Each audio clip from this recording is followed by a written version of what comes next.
Assalamualaikum warahmatullahi wabarakatuh.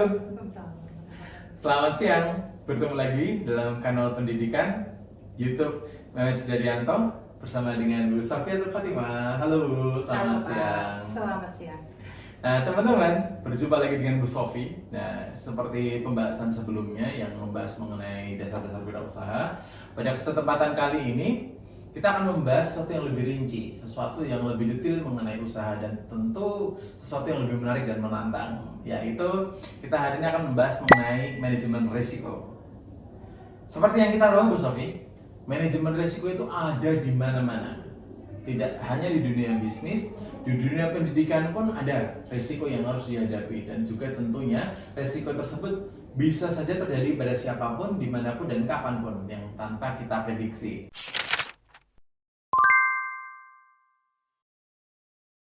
Dalam konteks bisnis, manajemen risiko adalah usaha guna menghindari risiko dengan cara memonitor sumber risiko, melacak dan melakukan serangkaian upaya agar dampak-dampak dari risiko tersebut dapat diminimalisasi.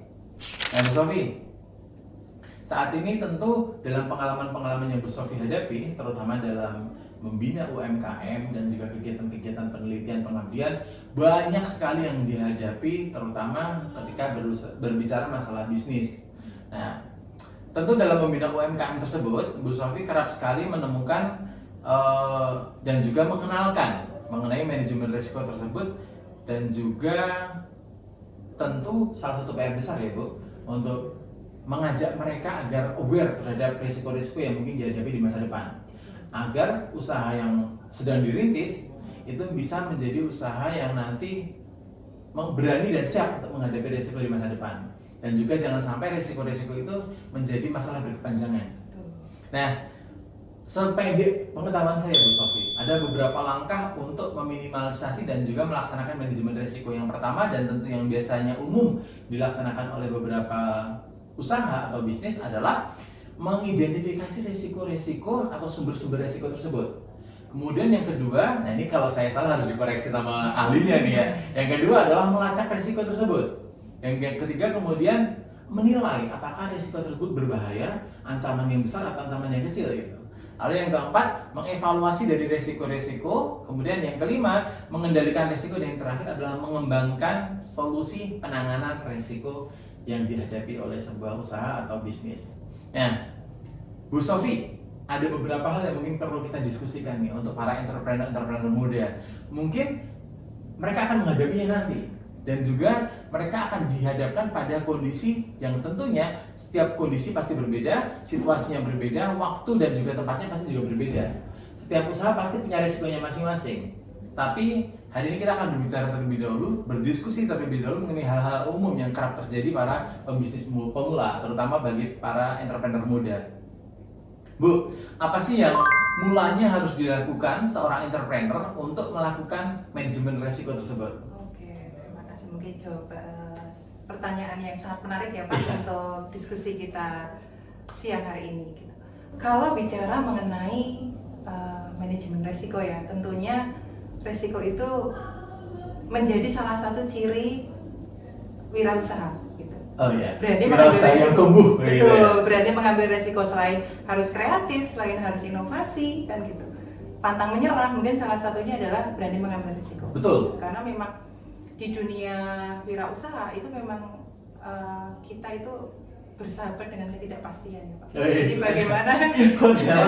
Iya kan? Bersahabat dengan ketidakpastian. Iya, karena memang wirausaha itu ya memang sesuatu yang tidak pasti. Betul. Dan kita harus siap dengan ketidakpastian itu.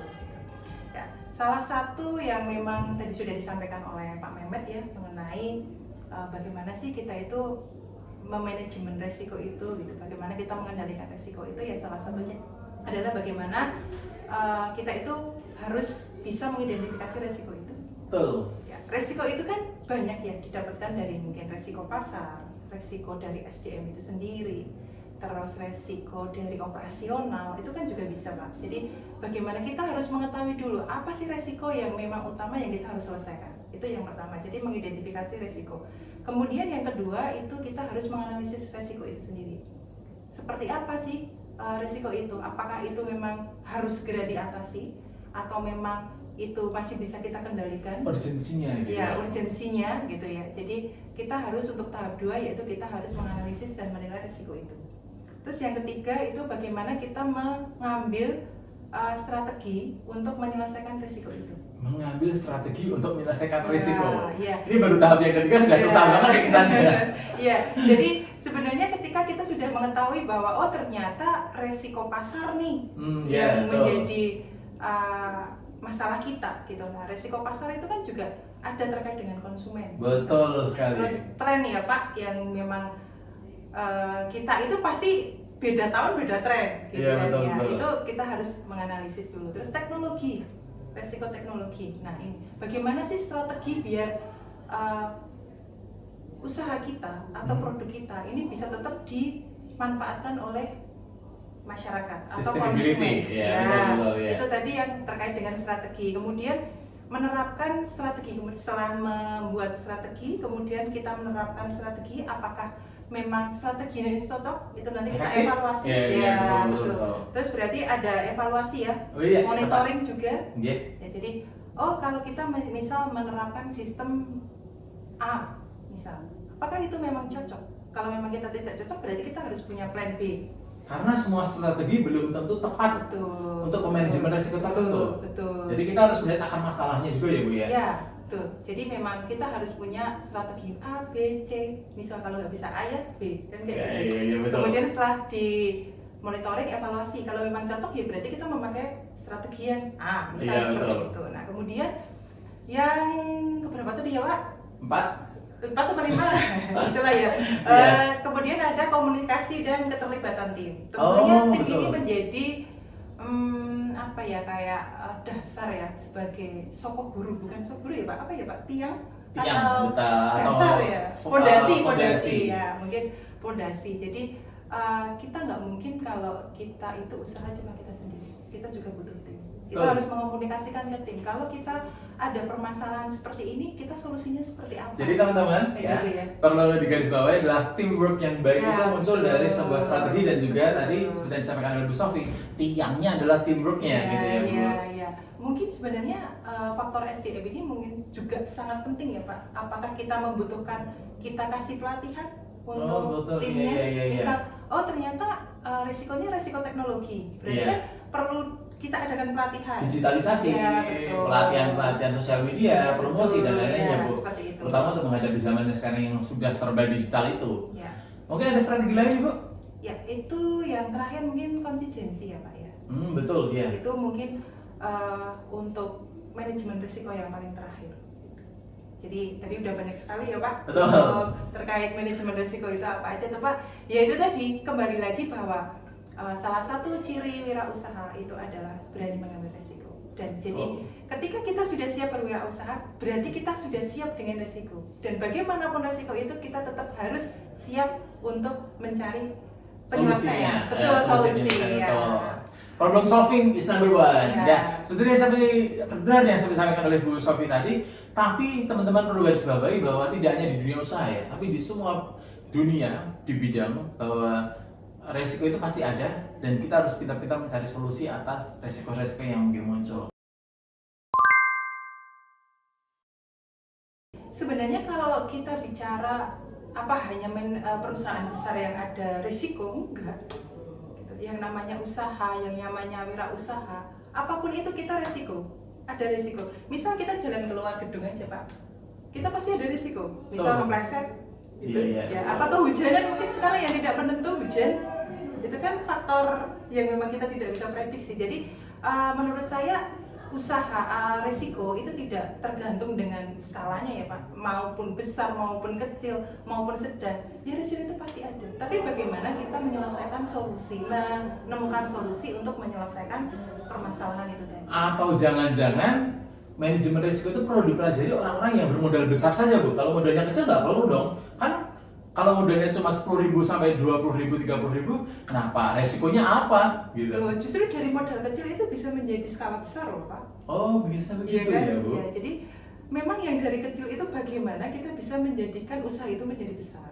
Kan seperti itu. Modal itu kan nggak perlu besar, kecil pun juga bisa. Apakah modal kecil itu tidak mempunyai resiko? Ya pasti ada resiko. Iya, betul sekali yang disampaikan Bu Sofi tadi. Kalau dianalogikan memang kerician dari gerojokan Iya, gitu ya.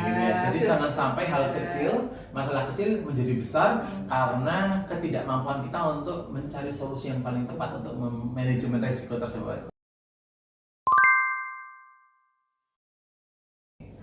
Yang pertama itu terkait dengan risiko keuangan. Risiko keuangan, Ya, jelas. terkait dengan modal. Wah, ini Ya. kayaknya siap dikasih modal nih. Terus biaya operasional itu kan Iya. juga masuk. Iya. Ya kan Pak, jadi ada resiko tadi apa Pak, keuangan ya Pak? Keuangan. Terus resiko operasional. Betul. Jadi biaya produksi. Kemudian ada SDM juga. Apakah memang SDM itu tidak ada Itu resiko? jadi Ya pasti. pertama tadi yang paling kerap ditemui adalah keuangan ya Bu. Tapi yang kedua adalah operasional, kemudian SDM. Iya, SDM. Kemudian yang Meskipun paling- sekali lagi mungkin ini kasuistis sekali ya Bu. Iya. Belum tentu misalnya bidang fashion itu manajemen risikonya ada di modal, belum tentu ya. Karena sekali lagi teman-teman yang perlu digarisbawahi adalah setiap usaha punya bidangnya masing-masing, kasusnya masing-masing, risikonya masing-masing. Iya. Tadi baru 3 nih Bu yang Iya. populer, isus untuk manajemen risiko. Kalau yang keempat kira-kira apa nih Bu? Terkait resiko pasar ya, tadi sudah kita singgung di depan. Iya. Gitu. Jadi apakah memang tren pasar itu akan berubah Betul. ataukah tidak? Nah, itu kan Iya. sangat mempengaruhi. Misal tren sekarang apa ya Pak? Zaman muda sekarang Korea mungkin. Apakah nanti K-pop idol ya, apakah nanti tahun depan masih ada kan kita nggak tahu. Itu kan apa ya, perubahan ya Pak, perubahan lingkungan ya yang mempengaruhi. beradaptasi terhadap perubahan-perubahan yang mungkin Iya. terjadi terkait dengan tren Iya, oke, terus- dan pasar. Terus ada lagi terkait dengan resiko teknologi yang kayak kita kemarin sempat nemuin ya, kita nggak kenal Zoom tapi kita harus tahu Zoom, kita nggak tahu digital marketing tapi kita sekarang harus menguasai bagaimana membuat konten dan Termasuk lain-lain. ini. Iya. Ya benar Iya. benar. Iya, ya. Jadi berapa, 5 ya Pak? Iya, Mungkin 5. yang terakhir itu resiko reputasi ya. Jadi reputasi itu sejenis kayak nama, citra perusahaan atau citra produk itu sendiri. Kalau di film-film Korea Hmm. yang sering saya tonton nih Bu, citra itu sangat berpengaruh terhadap harga saham perusahaan, kredibilitas perusahaan dan lain-lain. Ternyata di Indonesia pun juga Iya, pasti Pak. oh citra sangat berpengaruh Iya, ya, meskipun posisinya nomor 6 ya Iya. dari risiko-risiko yang Iya, lain ya Bu. Iya, sebenarnya citra perusahaan itu kan juga apa ya, kayak kita itu punya trust ya, kita punya kepercayaan ketika saya memakai produk tertentu ya saya nyaman gitu. Pasti, oh ini terjamin gitu. Bisa Pak Mehmet pakai jam apa Pak, merek apa Pak? Nah, kan itu kan brand ya, maksudnya Iya, itu iya. kan reputasi. Bagaimana ketika kita mempercayai suatu merek untuk kita pakai ataupun memang makanan yang kita makan gitu. Betul. Gitu. Itu mungkin beberapa resiko ya yang tadi mempengaruhi terhadap pasar dan juga kepercayaan publik terhadap hal tersebut, terutama seperti yang kita tahu bahwa kita itu salah satu bangsa yang mudah percaya tetapi juga mudah kecewa. Jadi kita harus memanajemen resiko-resiko yang mungkin muncul di pasar dan juga untuk melihat apa sesuatu yang terjadi di belakang. Kalau keuangan, pertama yang keuangan. Kalau memang terkait dengan modal, gitu. Iya. Kalau terkait dengan modal, sekarang kan ada terkait dengan KUR ya Pak. Iya. Ya, pendapatan untuk modal. Kemudian kalau mungkin teman-teman mahasiswa yang masih menjadi mahasiswa kan ada program-program kreativitas wirausaha juga yang itu Betul. bisa didapatkan Ada PKM, modal. ada PMB gitu Ya, ya. mungkin yang paling besar itu kan BMI ya. Ya betul. Itu terkait dengan modal, sebenarnya modal itu bisa didapatkan, Bisa diupayakan ya, gitu. itu terkait dengan modal. Kemudian kalau yang kedua itu terkait dengan laporan, ini masih keuangan ya Pak, jadi risiko keuangan terkait dengan pelaporan. Jadi saya kerap menemui gitu, jadi teman-teman di UMKM ini masih minim ya terkait dengan laporan perubahan, intinya laporan keuangan lah gitu. Jadi apakah ada pemasukan ataukah tidak, bagaimana mereka itu nanti bisa membeli bahan terus menjualnya berapa, itu tidak ada pencatatan kan. Oh, transparansi Ya, penggunaan anggaran betul. maksudnya ya. Nah, Oh, itu gitu. seperti itu. Jadi ya kita berikan sosialisasi ya untuk modal misal. Terus kalau yang kekurangan terkait dengan laporan keuangan ya biasanya kita latih terkait laporan keuangan digital itu seperti apa sih. Mungkin yang paling sederhana aja Excel itu kan memudahkan ya Pak, daripada kita harus mencatat, belum tentu nanti catatan kita misalnya hilang kan ya sudah gitu kan. Nah terkait itu, terus kalau SDM itu ya kita biasanya memberikan pelatihan sebenarnya apa sih skill yang dibutuhkan sama mereka. Betul. Ya. Terkait dengan misal tadi resiko teknologi, apakah resiko teknologi bisa kita selesaikan tanpa ada pelatihan untuk SDM? Kan ya bisa Pak. Betul. Harus SDM-nya diperkenalkan juga, meskipun teknologinya maju, kalau SDM-nya maju sama-sama akan selinier gitu. Ya, makanya itu tadi. Sekarang zamannya digital marketing. Digital marketing itu apa sih yang dibutuhkan? Misal konten kali? Iya, kan, Pak? betul. Nah, Promosi berarti, gitu. ya berarti kan kita ajarkan ke teman-teman, misal ke SDM gitu ya, ke pegawai kita bagaimana membuat foto produk yang bagus, bagaimana membuat video produk yang bagus untuk promosi, kan seperti itu. Bu, kalau keluar dari konteks nih, kalau ada dua pilihan. Yang pertama, dari tadi pilihan terus ya. yang pertama adalah SDM-nya adalah orang-orang terdekat, atau SDM-nya benar-benar orang yang tidak kita kenal, tapi kita rekrutmennya dua-duanya profesional nih. Kedua-duanya kita rekrutmen secara profesional. Satu orang-orang yang terdekat, atau yang kedua orang yang sama sekali tidak kenal. Menurut Ibu yang mana? Yang jelas sih sebenarnya SDM kita butuhkan itu kan sesuai job desk. Ya. Kebutuhan kita. Ya. Kalau memang orang terdekat itu punya kemampuan, ya berarti kita rekrut dong, ya kan? Karena sesuai skill. Atau kalau memang yang terdekat tidak punya skill, ya kita nggak akan ambil. Iya. Misal, oh ternyata saya misal nggak kenal Pak Mehmet, tapi Pak Mehmet mempunyai skill yang saya butuhkan. Gitu. Misal terkait konten gitu ya, berarti saya akan mengambilkan. Jadi apa SDM? Kalau ada dua orang yang sama-sama menguasai konten, sama-sama profesional, sama-sama bersertifikat dan sama-sama tenaga terdidik gitu ya Bu. Satu kenal, satu tidak kenal. Ibu pilih yang mana nih Bu? Ya tergantung kompetensi mana yang saya butuhkan. Susah ini berarti. Iya. Ya seberapa kompetensi yang saya butuhkan gitu loh Pak. Jangan terjebak Pak. Nah, tadi sudah dijelaskan oleh Bu Sofi terkait solusi-solusi yang mungkin bisa dihadirkan untuk manajemen risiko tersebut. Lalu, jika hampir pahit nih Bu, perusahaan hampir bangkrut nih, hampir bangkrut, bagaimana upaya sebuah perusahaan harus menyelamatkan perusahaannya Bu biasanya? Ini pertanyaan yang agak sulit ya Pak. Yeah. Jadi memang antara saya menambah utang, mengajukan utang kembali, atau memang saya memelihara aset yang sudah ada.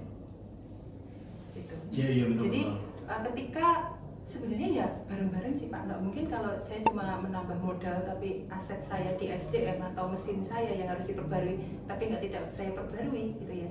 Jadi memang sustainability sih Pak. Jadi itu sistem.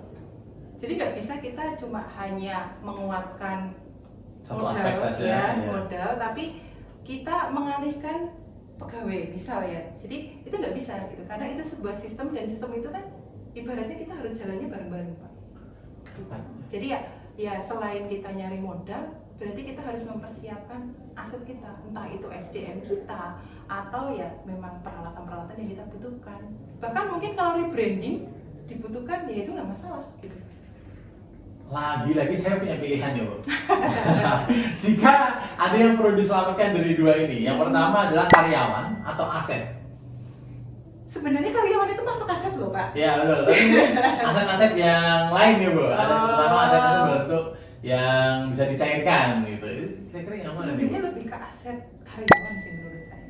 Karena sebenarnya itu tadi tanpa teamwork, ya buat apa gitu? Iya kan? Iya betul. Jadi ya tetap kita semuanya plus minus kali ya, sesuai dengan kasusnya masing-masing. Iya. Tapi ya bagaimana itu tadi SDM kita yang kita butuhkan seperti apa? Apa memang mereka butuh upgrade? Iya betul. Ya, terkait dengan skill? Iya. Kan itu sangat mungkin sekali ya Pak. Sangat mungkin. Ya, jadi ternyata memang saya membutuhkan pelatihan terkait dengan misal teknologi, CEO mungkin kayak gitu. Nah itu masih bisa kita lakukan sih. Tapi berbicara masalah SDM, mungkin pasti teman-teman semua penyimak video ini dan juga Bu Sofi juga mendengar, terutama Bu Sofi ya, sebagai putri Solo nih, ya, mendengar kasus yang kemarin agak gempar nih Bu, terkait dengan Streetech. Oh iya, kasus mengenai Streetech kemarin, kalau tanggapan Ibu gimana kasus tersebut Bu? Ya, itu sangat sebenarnya sangat mengejutkan sekali ya. Iya, Apalagi betul. memang saya dari sana dan Pak Pemet juga pastinya tahu Sritek gitu. Salah satu industri tekstil terbesar yang ada di Solo ya. Garment tekstil ya. Ya. Sampai yang benar-benar pilot. Tapi alhamdulillahnya sih kayaknya tadi malam ya Pak, itu saya dapat update info di Instagram itu katanya sudah tanda tangan kontrak lagi untuk karyawan sekitar 5.000-an gitu. Jadi mungkin dapat suntikan dana ya untuk penyelamatan Sritek ya, alhamdulillahnya itu masih berorganisasi ya, beroperasi ya, beroperasi lagi gitu. Terkait itu memang gaungnya kan memang utang ya Pak. Tapi kan kita juga 26T ya Bu iya, ya. Itu bukan angka yang kecil ya untuk sebuah perusahaan multinasional ya Bu ya. Betul. Tapi mungkin itu karena sudah sangat lama ya Pak. Mungkin butuh sesi berikutnya ya Pak, kita akan membahas terkait dengan Sritek gitu. Jadi akan ada sesi ini ya. Iya, jadi memang kemarin karena memang sudah tidak bisa gitu ya diselamatkan, akhirnya PHK besar-besaran kan. Betul, lebih dari 10.000 karyawan di PHK. Betul. Mungkin perlu digarisbawahi ya bahwa itu tidak main-main ya Bu, itu akan berpengaruh terhadap ekonomi nasional ya. Mungkin juga yang tadi kita sudah bahas ya Pak, terkait dengan mitigasi resiko, terkait dengan manajemen resiko, terkait dengan strategi resiko, mungkin sudah dilakukan oleh sangat baik oleh Sritek. Tapi ya akhirnya pilot juga kan gitu. Nah ini semoga sih harapan kita tumbuh ya, dan untuk apalagi kan ini mau lebaran ya Pak ya, kasihan kan ya gitu. Jadi ini sudah insya Allah sih kemarin tadi malam Pak itu update infonya sudah tanda tangan kontrak ya. Mungkin solusi-solusi yang perlu dibutuhkan gitu untuk menyelamatkan itu termasuk dengan efisiensi operasional itu mungkin juga sudah dilakukan sih Pak. Iya. Tapi sekali lagi bahwa berbicara masalah manajemen risiko, setiap dunia bisnis pasti punya caranya masing-masing dengan kasus yang dihadapinya yang pasti beragam. Dan juga dua di antara manfaat-manfaat dari manajemen risiko tersebut, salah satunya adalah meningkatkan ketahanan organisasi dan juga meningkatkan reputasi dari organisasi tersebut seperti yang tadi Bu Sofi sudah sampaikan.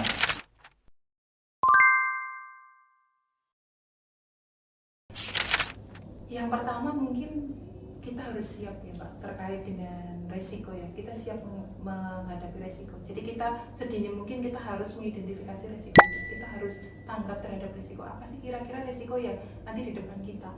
Apakah tadi yang kita sudah bahas, apakah pasar, berarti kita harus seperti apa? Mungkin juga teknologi, SDM juga gitu. Itu yang pertama terkait dengan identifikasi resiko. Kemudian yang kedua itu mengatur keuangan dengan baik. Kan tanpa ada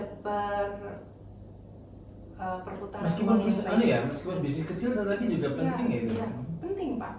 Kalau misal saya punya modal nih 200.000 untuk beli, misal nih saya bikin banana chip ya. Terus saya punya 200.000 untuk beli minyak, buat beli bahan baku, pisang, terus gas mungkin. Tanpa saya memperhitungkan berapa laba yang nanti saya akan dapatkan, berapa nanti yang harus saya keluarkan, ya kan? Itu kan juga nggak balance Pak, gitu. Jadi kita harus tahu, misal pendapatan kita berapa, misal pengeluaran kita berapa. Pada akhirnya sampai nanti kita akan tahu harga yang mau kita bandrol itu berapa, gitu. Terus kemudian yang ketiga itu membangun sistem yang kuat. Sistem yang kuat itu ya didapatkan dari teamwork juga ya Pak. Jadi transparansi juga dibutuhkan. Kalau misal ada sedikit konflik ya kita selesaikan. Misal ada perubahan teknologi seperti apa ya kita diskusikan.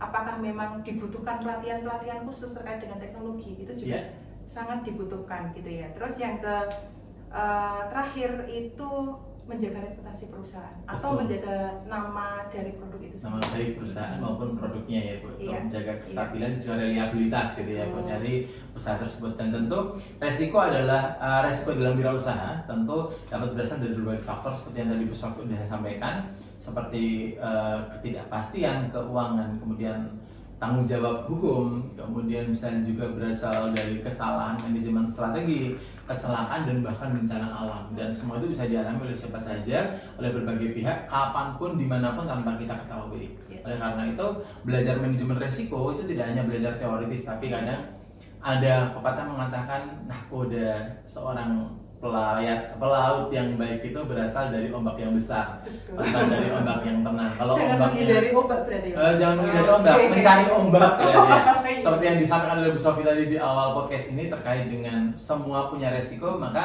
seorang wirausaha atau entrepreneur harus berani mengambil resiko-resiko tersebut.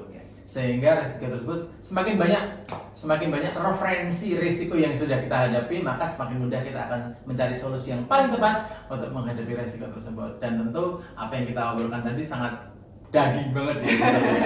Matur suwun Bu Sofi Iya, terima atas kasih. waktu dan juga Sama-sama. kesempatannya. Iya. Saya belajar banyak nih Bu. Nanti barangkali saya mau jual beli dan juga membuat usaha jasa dan lain-lain, saya harus tahu nih resiko apa yang mungkin muncul. Kita tutup podcast hari ini. Terima kasih. Assalamualaikum warahmatullahi wabarakatuh.